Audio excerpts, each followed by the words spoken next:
रजत ने फिर से एक बार पहुंचाया सई को चोट, वहां भी बाहर सभी लोगों के सामने। रजत के सई के प्रति इस व्यवहार से सभी के साथ साथ पूरे परिवार वाले भी हुए नाराज। रजत को लेकर सभी और भाग्यश्री में हुई बहस और बीच बचाव किया रजत के पापा ने। जी हां दोस्तों, सीरियल गुम है किसी के प्यार में के आने वाला एपिसोड बहुत ही ज्यादा कमाल के और धमाकेदार होने वाले हैं, क्योंकि आने वाला एपिसोड में आप सभी देखेंगे जिस तरीके से एक बार सई को रजत की वजह से धक्का लग जाता है, उसके बाद फिर से एक बार रजत बाहर सबके सामने सई को चोट लगा देता है। जी हाँ दोस्तों, दरअसल आने वाला एपिसोड में सभी को उसकी टीचिंग स्किल्स के लिए अवार्ड देने के लिए एक अवार्ड फंक्शन रखा जाता है, जिसमें सभी को फोन करके इन्वाइट किया जाता है और साथ ही साथ उससे कहा जाता है कि वह अपने पूरे परिवार को भी उस फंक्शन में लेकर आए। और फिर इस बात को सभी रजत के पूरे परिवार को साथ ही साथ अपने खुद के परिवार वालों को भी बता देती है। और इस बात को सुनकर सभी का दोनों परिवार बहुत ही ज्यादा खुश हो जाता है। फिर सभी लोग आपस में डिसाइड करते हैं कि वह सभी लोग सई के अवार्ड फंक्शन में जाएंगे। और फिर उसके बाद यह बात सभी रजत से भी बताती है, जिस पर रजत सीधे सीधे सभी से मना कर देता है और कहता है कि उसे किसी भी अवार्ड फंक्शन में नहीं जाना है, जिस पर सभी रजत को और ज्यादा जिद नहीं करती। लेकिन रजत और सभी के इस बात को अमन सुन लेता है और फिर उसके बाद अमन रजत के पापा से सभी के अवार्ड फंक्शन के बारे में पूछता है, जिस पर रजत के बाबा अमन को सभी के अवार्ड फंक्शन के बारे में और साथ ही साथ वहाँ कहाँ पर यह अवार्ड फंक्शन हो रहा है उस बारे में पूरी बात बता देता है और कहता है कि यह तेरी जिम्मेदारी है कि तू कैसे भी करके रजत को अवार्ड फंक्शन में भेजे। जिस पर अमन कहता है कि आप चिंता मत करिए, मैं कैसे भी करके रजत को अवार्ड फंक्शन में भेजे। जिस पर अमन कहता है कि आप चिंता मत करिए, मैं कैसे भी करके रजत को सभी भाभी के अवार्ड फंक्शन में भेज दूंगा। और फिर इसके बाद अवार्ड फंक्शन वाले दिन सभी के साथ साथ दोनों ही परिवार वाले अवार्ड फंक्शन में पहुंच जाते हैं। तो वहीं दूसरी तरफ अमर रजत से यह एक बहाना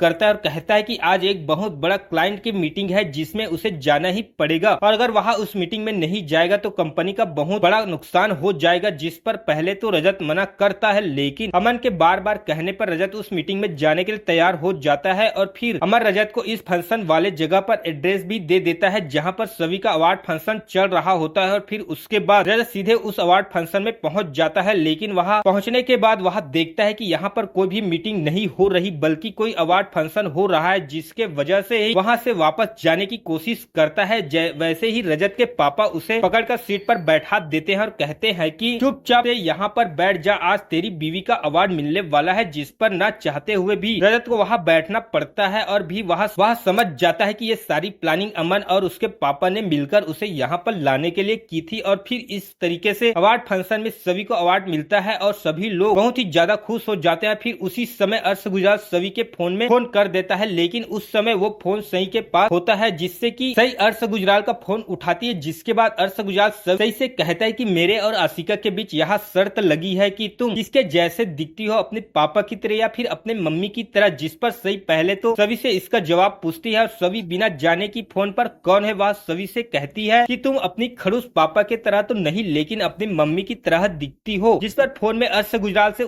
सभी से कहता है कि एक बार अब यह बात जाकर तुम अपने पापा से भी पूछो। और फिर जब सई यह बात जाकर अपने पापा यानी कि रजत से पूछती है तो एक बार फिर से रजत का जख्म पूरे तरीके से हरा हो जाता है और उसे सई के चेहरे में अर्श गुजराल का चेहरा दिखाई देने लगता है, जिससे कि एक बार फिर से वह बहुत ही ज्यादा गुस्सा हो जाता है और गुस्से में वह सई को अपने सामने से धक्का दे देता है, जिससे कि सई बहुत ही बुरे तरीके से डर जाती है। और रजत की इस हरकत को सभी का पूरा परिवार साथ ही साथ रजत का पूरा परिवार देख लेता है, जिससे कि उन सभी को रजत के ऊपर बहुत ही ज्यादा गुस्सा आ जाता है। और फिर उसके बाद वहाँ तो कुछ भी नहीं कहते, लेकिन फिर वापस घर लौट आने के बाद सभी रजत के ऊपर बहुत ही ज्यादा गुस्सा करती है और उसे बहुत ही ज्यादा खरी खोटी भी सुनाते हुए कहती है कि मुझे पता नहीं था कि आप इतने घटिया किस्म के इंसान हैं। मुझे तो यहाँ पर अर्श और आशिका ने इतनी बार कहा था, लेकिन मैंने कहीं न कहीं उनके बातों को उतना सच नहीं माना। लेकिन आपकी हरकत देखकर मुझे यही लग रहा है कि आप इस तरीके के इंसान हैं जो कि कभी भी अपने बच्चे का सही से लालन पोषण नहीं कर सकते। और इस तरीके से सभी रजत को बहुत ही ज्यादा खरी खोटी सुनाती है, पर रजत को और भी ज्यादा आ जाता है। तो ऐसी ही लेटेस्ट अपडेट जानने के लिए बने रहे दोस्तों हमारे चैनल के साथ और चैनल को लाइक एंड सब्सक्राइब जरूर कर ले दोस्तों।